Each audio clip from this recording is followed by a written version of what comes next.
I just found it.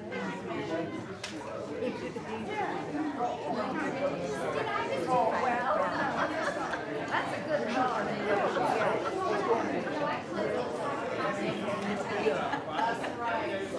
No, I'm never here. Oh, okay, thank you.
Good morning. It was a nice morning. And welcome to the Unitarian Universalist Church of Chattanooga. My name is Stephanie Clark, and my pronouns are she, her. And we're in for a treat today because today's service will be presented by the Earth-Based Spirituality Group.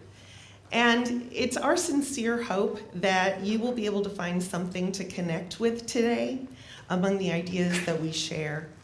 I'm going to go off script here for just a minute, and the pagan group is used to this. Believe me, I'll come back to the message and it will all make sense. But I have to tell you that this weekend, Mike and I went and saw the movie Conclave.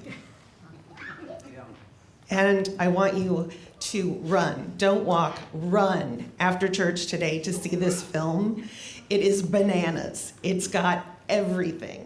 It's got a stranger, a mysterious stranger. It's got a very conservative faction who want to make Rome great again. It's got a very liberal contingent who can't seem to get their message together. It's got a strong, angry nun who gets all of one scene to make her point, very similar to the Renee Zellweger character in Cold Mountain, who says, you know, you men make the weather and then sit around and say, well, shit, it's raining. That kind of a message. So we get one angry nun. We've got a broken system. We've got stolen documents. We've got a weird John Lithgow that's in there for some reason. It's very entertaining and very suspenseful. And you really need to see it in the theater to capture this dark feeling. Believe me, it's not a religious movie. It's a commentary on politics.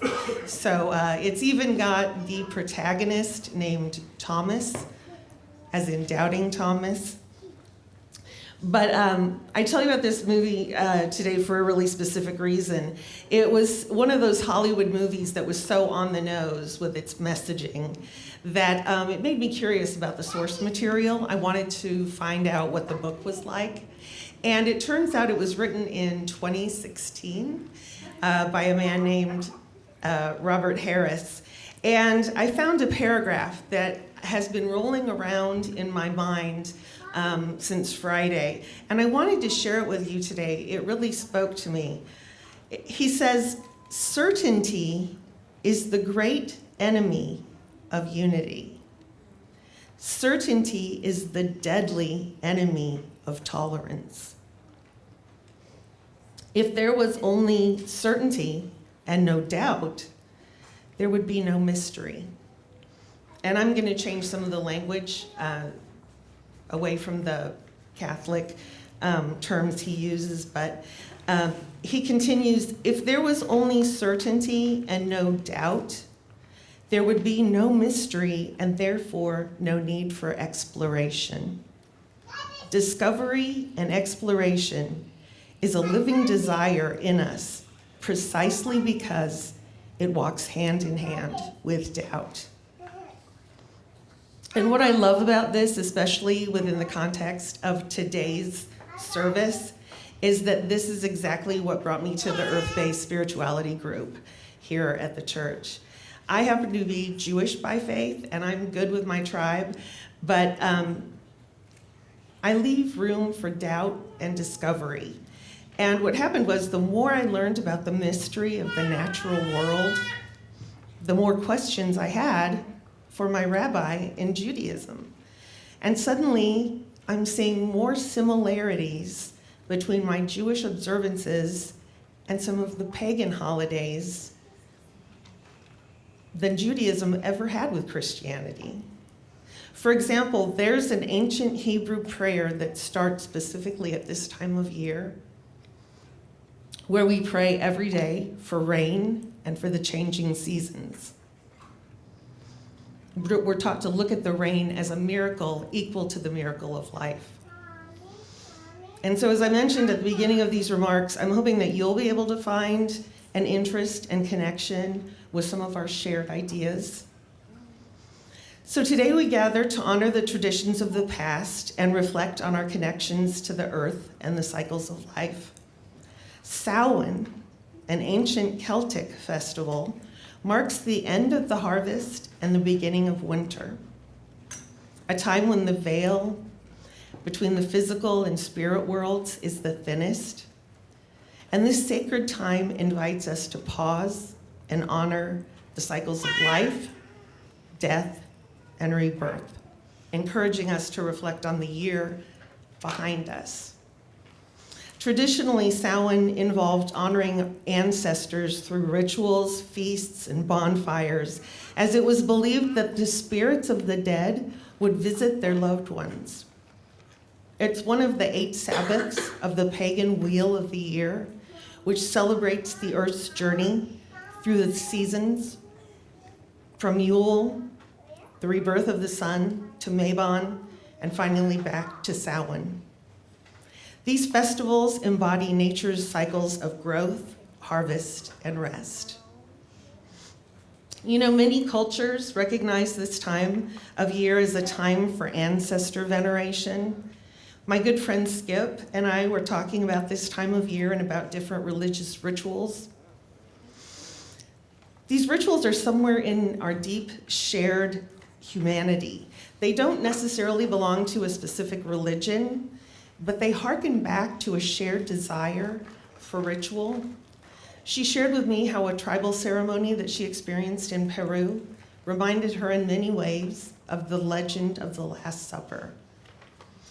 In Mexico, Dia de los Muertos, the Day of the Dead, involves family and friends gathering to remember their dead loved ones. These celebrations often take a humorous tone as they remember events and anecdotes about their departed.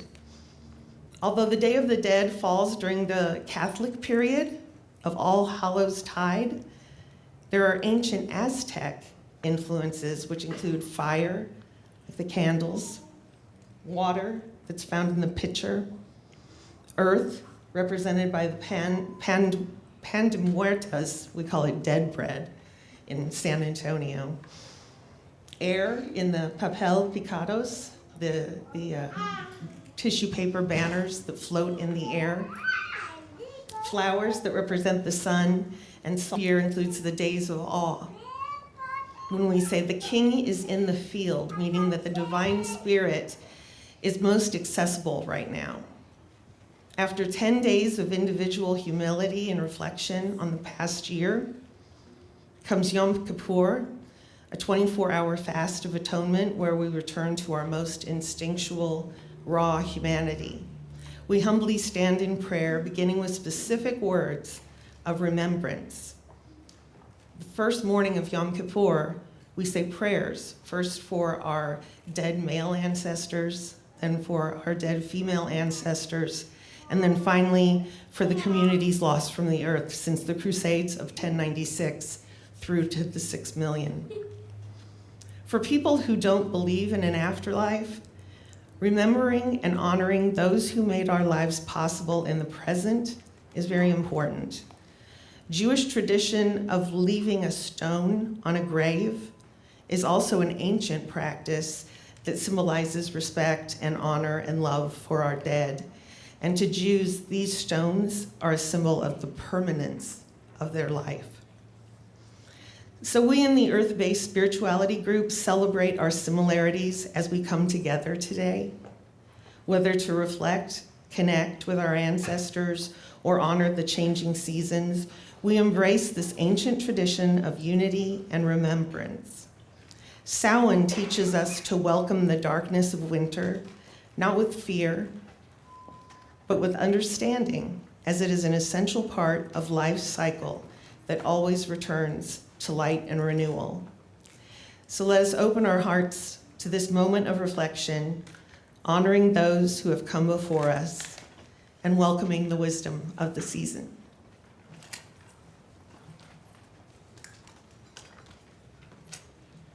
Good morning, everyone. Jen, she, her, and I would like to invite Judith Pedersen then up to speak the land acknowledgement, our covenant, and So let's acknowledge some of the earth that we're sitting on right now, here today. At UUCC, we acknowledge Muskogee and Yuchi land. Thank you. And now I'd like for us to share out loud with each other our covenant. We journey together, bound in the interdependent web of existence. We embrace diversity, own our conflicts, and assume good intentions. When we fail, we begin again in love. Justice and compassion shall be our watchwords, and beloved community our goal. And now Jen will light the chalice. Oh, I'm sorry. Light the chalice as we say these words. In the light of truth and the warmth of love, we gather to seek, to sustain, and to share. Thank you.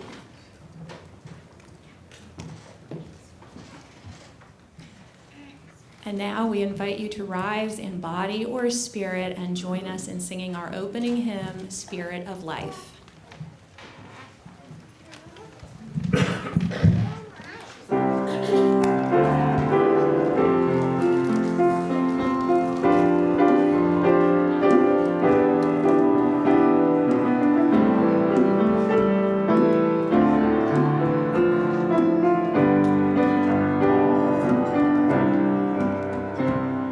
Spirit of life,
And now we would like to invite the young and young at heart forward to hear our story for all ages, read to us by Rachel. It's called The Memory Tree.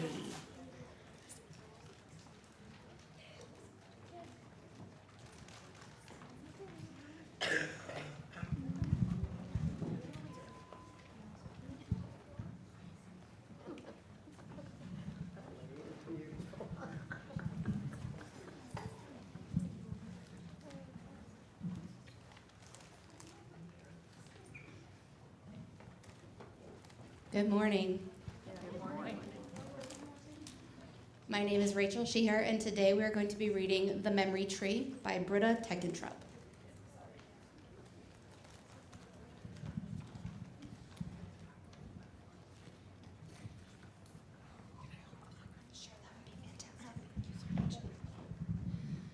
There once was a fox who lived with all the other animals in the forest. Fox had lived a long and happy life, but now he was tired. Very slowly, Fox made his way to his favorite spot in the clearing. He looked for his beloved forest one last time and lay down. Fox closed his eyes, took a deep breath, and fell asleep forever.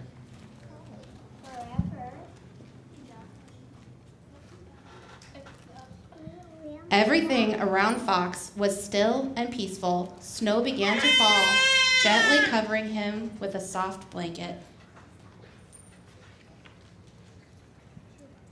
Owl had watched from the top of his tree.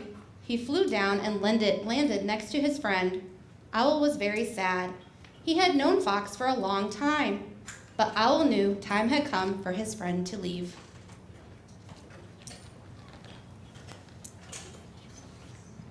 Owl was the first to speak.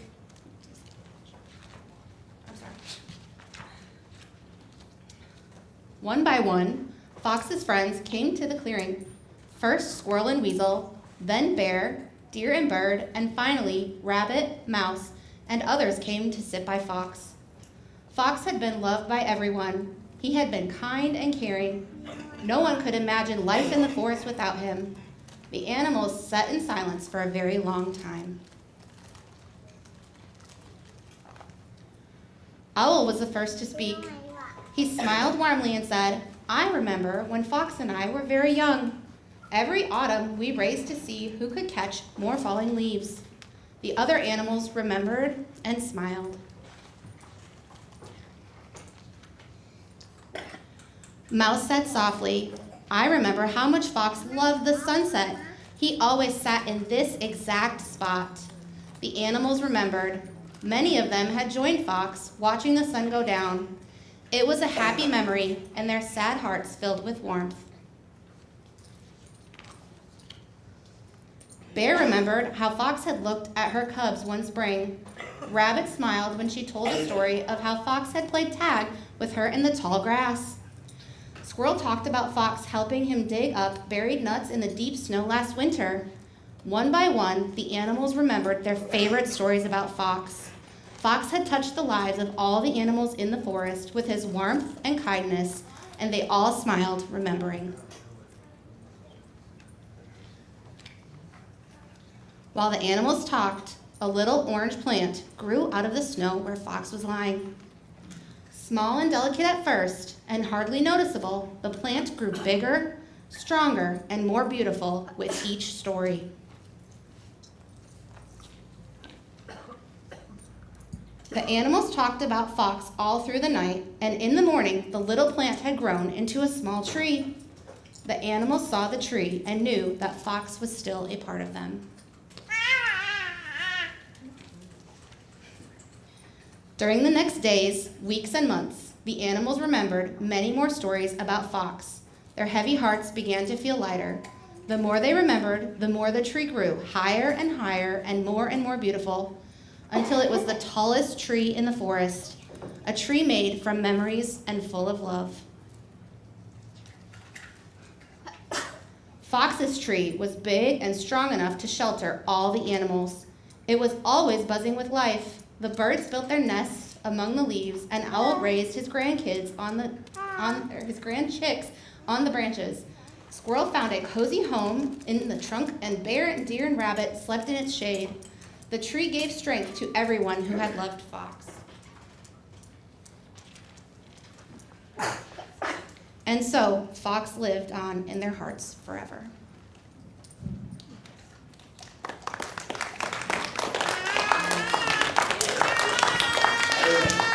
And now we'll sing the kids down to their classes.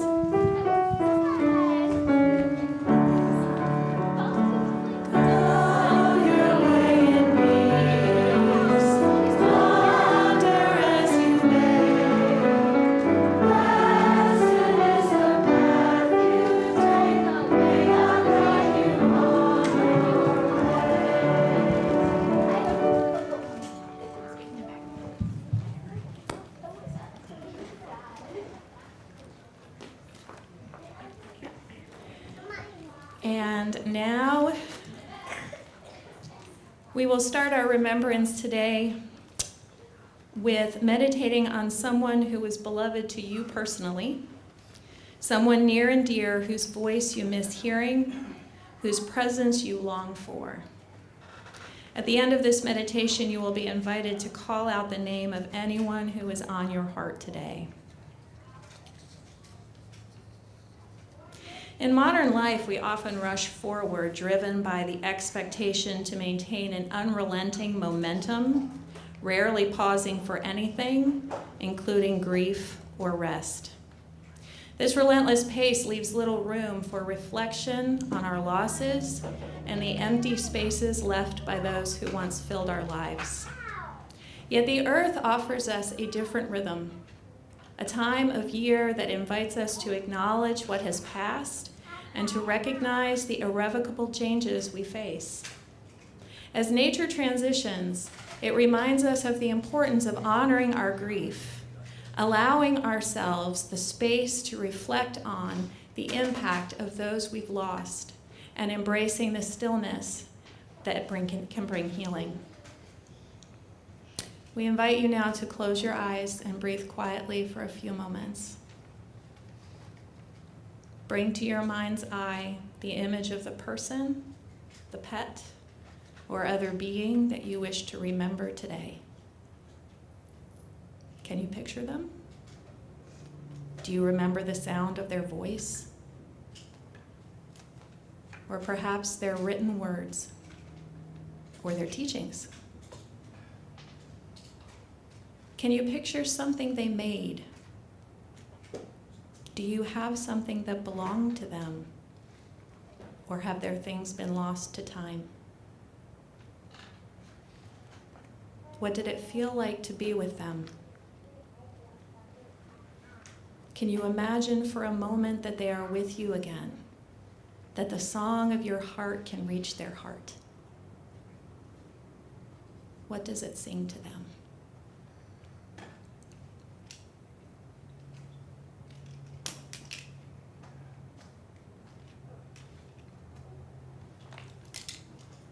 A reading, this sacred thread. They once dwelled among us, the people of memory, they who knew us, they who taught us, they who hurt us, and they who loved us. They touch our lives time and again through their presence and their absence, through familiar scents and favorite songs, through old stories and renewed sorrow. As the earth turns and leaves fall, we reach back to renew the bonds between us. With hearts and hands open, we hold on to love, ever stronger than death. We reach back in gratitude and understanding. Without our time together, the pain and the joy we would never be who we are today. We would have little to pass on ourselves. Without fear and with thanksgiving and with hope for all that awaits, we remember those who have gone before. We honor the circle of life and death and our place within this sacred thread.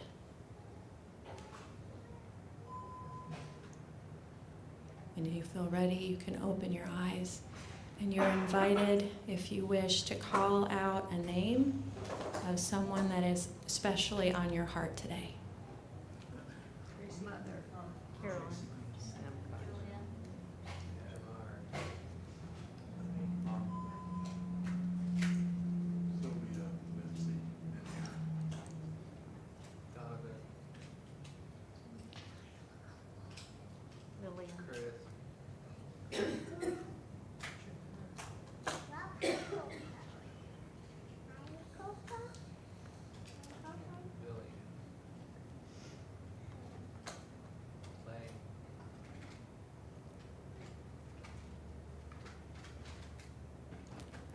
What is remembered lives. Blessed be.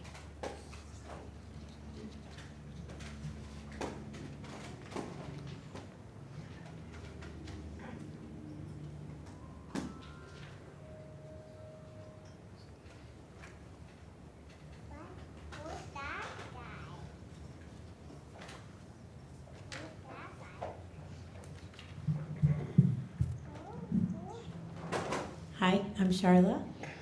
She, her. This is our group remembrance. Today we gather as a community to share both joy and heavy sadness. In a time that often feels like violence, conflict, and disaster are unrelenting, we have the sacred opportunity to honor our collective sorrow together. We remember the lives lost to gun violence, a sudden and senseless tragedy that shatters families and scars communities. We mourn those affected, holding on to hope for a future, for safety, justice, and peace. We also reflect on global conflicts from Gaza to Ukraine, where countless lives are torn apart by war. The deep suffering of those yearning for peace reminds us of our shared humanity. In this anguish, we foster hope for dialogue and reconciliation. Recent natural disasters have left communities devastated and families displaced. We honor their loss while recognizing the resilience of those who rebuild and recover. In these moments, it's easy to feel overwhelmed, yet as we gather, we remember that we share this burden. Together, we create space for sorrow and healing. Each life lost and every community affected deserves remembrance. We honor the human spirit and our capacity to endure and rebuild. In our ritual of remembrance, we light a flame for those lost and for those striving for a better world. This flame symbolizes hope, reminding us that light can emerge from sadness. We are people of faith, faith in the dignity of every person and the possibility of a just, compassionate world. As we mourn, we commit to healing our world as we are able and to breaking cycles of violence and destruction.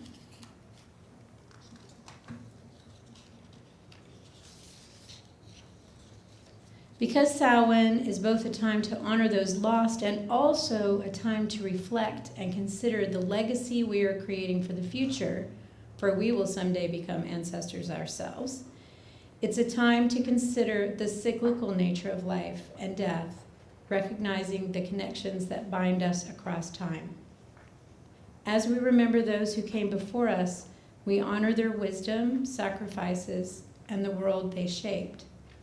Some of us cherish fond memories and warm feelings, while others may grapple with complex legacies. Regardless, we are their descendants, inheriting the earth they walked and the opportunities they created. Today, let us hold space for both gratitude and healing. We acknowledge human imperfections, knowing that within them lies potential for learning and transformation. The rock you are holding symbolizes the legacy you will leave behind. What will future generations say about us? What values are we passing forward? What stories do we want told? These questions encourage us to consider the choices we make today for those who will inherit the earth.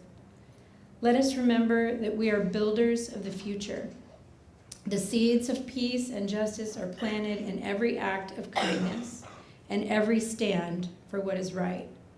While the path ahead is challenging, it is in our hands.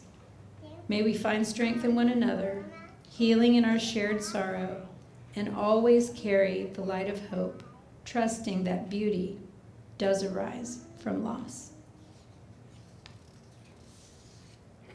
Now, all are invited to come forward to do 3 things. First, light a candle for our shared grief and concern for our country, the world, and the earth.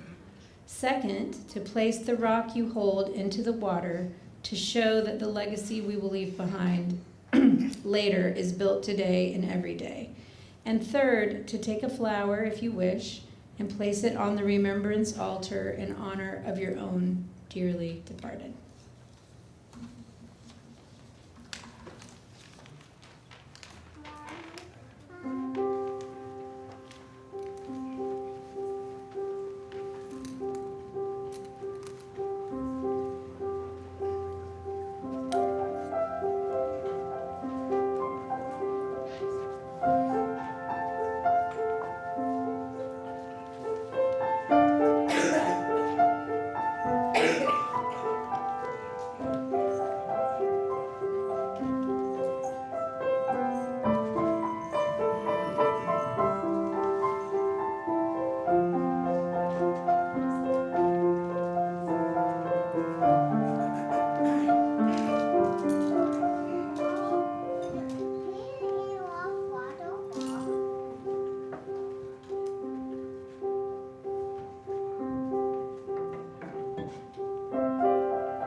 in honor of those who came before us, those who live and work alongside us, and those who will come after us.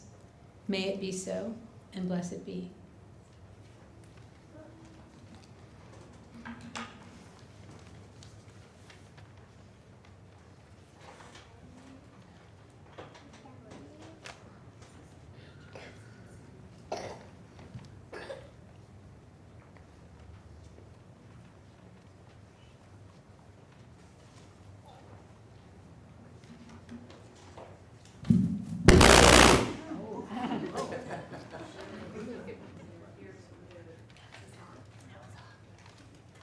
Switch to the other one. Hello. Now is the time in our service when we will share some of our treasure with UUCC. It's not, it's the social justice moment. Do we have one today? Not today, okay. So now is the time in our service when we offer some of our treasure in service to our community. If today is your first day with us, please let the plate pass you by. Otherwise, please give generously as you are able. Your offering will be gratefully received.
Please join us in our offertory response.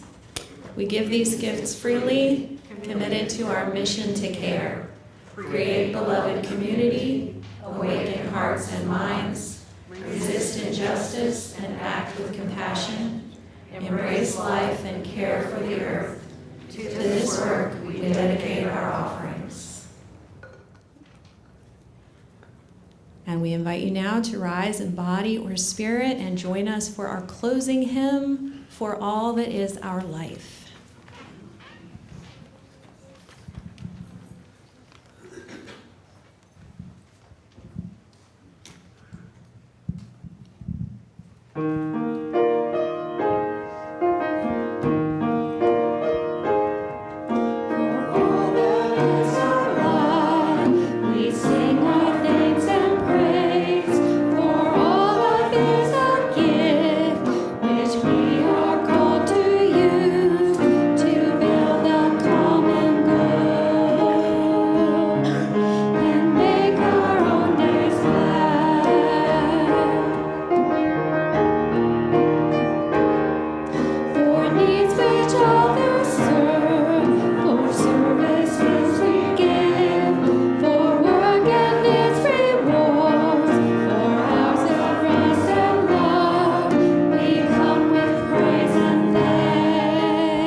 Now we welcome up Christina and Autumn to offer our benediction today.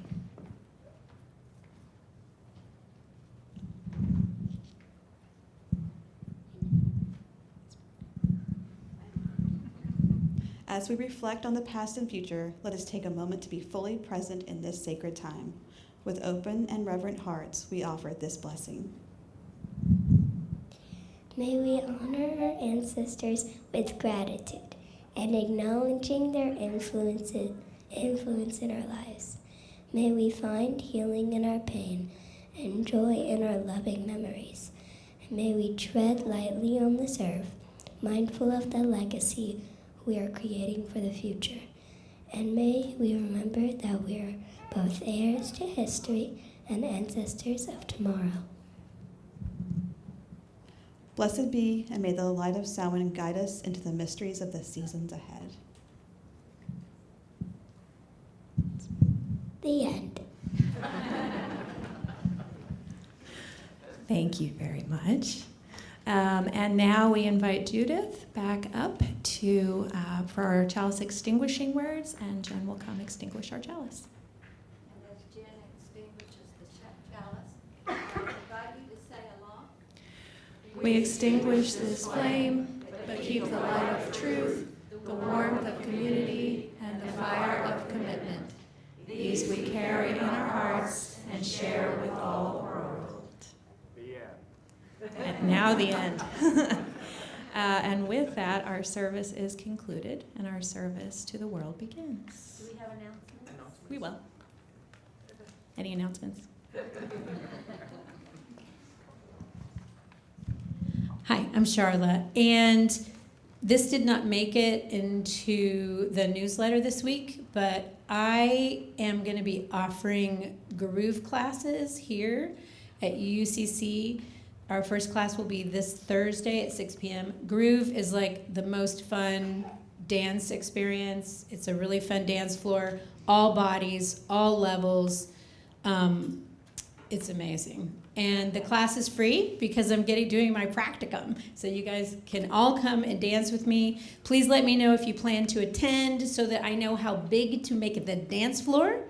Again, 6 p.m. on Thursday, and grab me after the service if you want more info. Hi, I'm Camille Sheeher. We will not be having an Eating Disorders Anonymous meeting on Tuesday. We ask that you use that time to vote if you haven't done so already. We will have our meeting that's on Sunday at 4 p.m. at Focus Treatment Center, and we will see y'all next week. Hi everybody, I'm Christian. On the one hand, tomorrow evening, 6 p.m. for yoga. Everybody, beginners and professional yogis, everybody come here under kind of supervision and kind of guidance from Rachel Clark. So tomorrow evening at 6 p.m. here. And then for coming Sunday, I want to invite all of you to Forum downstairs. This time we're going to reflect on, are we in a loneliness epidemic? It's kind of a reflection from NPR, a podcast, and hope for a really kind of wonderful and uplifting, hopefully as well, discussion.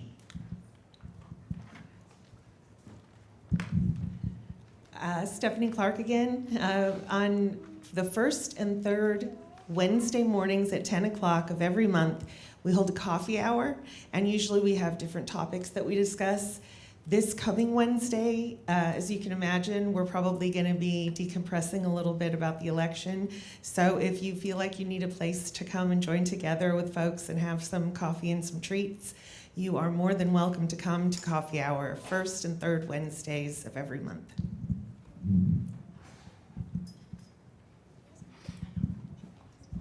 Hi, I'm Charlotte.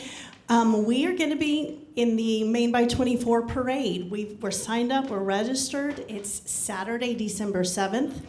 In the morning, more information will be forthcoming, but if you're interested in joining us, we would love to have you, and we'll do a sign-up sheet or something, get more information out to you about when and where we'll meet. Anybody else? Okay. For Books and Beyond, our next read will be on December 8th. It will be led by Roger Davis, and we are reading A River Runs Through It by Norman MacLean. There's a sign-up sheet out there. And we have some fresh homemade dead bread, which doesn't sound very appetizing, but I promise it is, and some traditional soul cakes and crescent cookies to share with you afterwards while you're having coffee and fellowship time. They'll be out there in the fellowship hall. All right, and if we have nothing else? Was there an election day or evening event here, or am I confused? There was, and in the newsletter it said that that is no longer happening because there was not enough interest. So, but I think you can, I saw Judy around here. I think she was heading that up. So if we can find her, we can ask her what's going on with that. Okay, I know. It's not happening, okay. So if there's nothing else, thank you so much for being here today, and may your season be a blessed one.